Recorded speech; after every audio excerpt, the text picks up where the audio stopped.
Last week, the leadership team behind the Subnautica franchise at Unknown Worlds was ousted by their parent company and publisher, Krafton. It was a weird announcement, to say the least, as Unknown Worlds has a solid track record with their games, and there was no real indication that Subnautica 2 is in any sort of development trouble.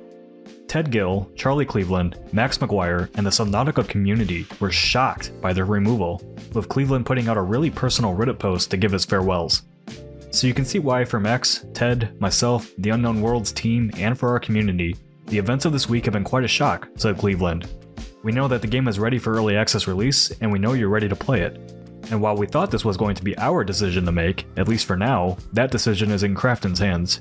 And after all these years, to find that I'm no longer able to work at the company I started stings. What's important to note here is that Cleveland specifically indicated that Subnautica 2 was ready for an early access release, something that Krafton has now disputed as Jason Schreier put out a report that the game's early access release has been pushed back to 2026. Normally, this is something that would be heralded as a good decision to provide the developers more time to polish up the game for a stable early access launch. However, Schreier reports that when Unknown Worlds was acquired, the contract included a payout bonus of $250 million if the studio hit certain revenue targets by the end of 2025. What form that payout would actually take, we don't know, obviously. It could be stock options, cash, etc., but it brought the total valuation of the studio to around $750 million when it was sold. And that's where things get a little sketchy, as Krafton did not publicly provide a reason for the sudden removal of the leadership team at Unknown Worlds. And with the game now pushed out of 2025 and into 2026, the studio will seemingly miss out on the bonus outlined in their acquisition contract, despite the now former leadership team indicating the game was ready to go for its early access launch this year. It gets even murkier when you take into account the comments of Striking Distance Studio CEO, Steve Papoutis, who has been thrown into the role of CEO of Unknown Worlds. According to Schreier's report, in a town hall meeting with the development team, Papoutis indicated that the delay from Krafton was to add more content to the game. But weirdly also said, while yes, the software that everybody worked on is in great spot and it felt like, hey, we should launch this, that wasn't where both parties, meaning Krafton, aligned around. Following the report, Unknown Worlds released an update to confirm the delay and said nothing is changing in terms of the direction of the game or the team behind it. We are confident in what we've created, we just want to give you a little bit more content for our first early access release. This update included the first gameplay reveal for Subnautica 2 as well, mentioning, again, how confident Unknown Worlds is in the game, which just makes the circumstances around the removal of the studio's leadership all the more confusing if the game was progressing well. You don't often hear about developers confident enough in their game to release it, but not their publisher. Usually it's the other way around, with developers telling the publisher that they need more time, and the publisher releasing the game anyway to hit their quarterly targets, and then blaming the development team for problems that they'd already been made aware of and ignored. Now, this is a total speculation on my part, but I'm more inclined to believe the developers of the Subnautica franchise saying that they were confident in their game, over a publisher suddenly making drastic changes to add more content for the best possible release. This isn't Unknown Worlds' first game, nor is it their first rodeo with early access. In fact, they helped pioneer the model. So if anyone knows how important it is for a strong first impression and steady, continuous updates in early access, I think it would be the Subnautica team. There's a ton of hype around Subnautica 2. It's apparently the second most wishlisted game on Steam, their original game sold over 6 million copies, and based on the developer updates on Subnautica 2, things seem to be going smoothly. To play devil's advocate, maybe the game wasn't ready for release and the team wanted to push it out in time to make the bonus cutoff, but taking into account the studio's past development history and trust from their fans, it's hard to buy into that. For perspective here, Krafton is also the publisher behind Inzoi, a very ambitious life sim game that launched into early access not even 4 months ago. It was met with not so great reviews as the game was pretty bare bones at launch and had lots of performance issues.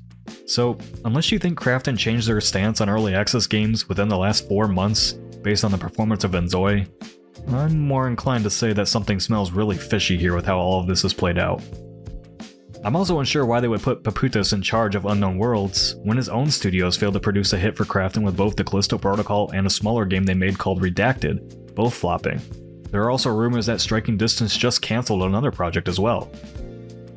Glenn Schofield, who was previously the head of development at Striking Distance, blamed Krafton for the failure of the Callisto Protocol, interestingly, because they made snap decisions around that game as well. In an interview Schofield provided last year, he indicated that his relationship with Krafton was good and then rapidly deteriorated after they promised him additional development time in 2021 and then changed their minds, leading to lots of cut content for the Callisto Protocol to get it out the door by December 2022. I'm guessing you wanted a bit more time? Yes, I did. I wanted about 3.5 more months. And I was led to believe for about 4 months, that's the way it was going to be.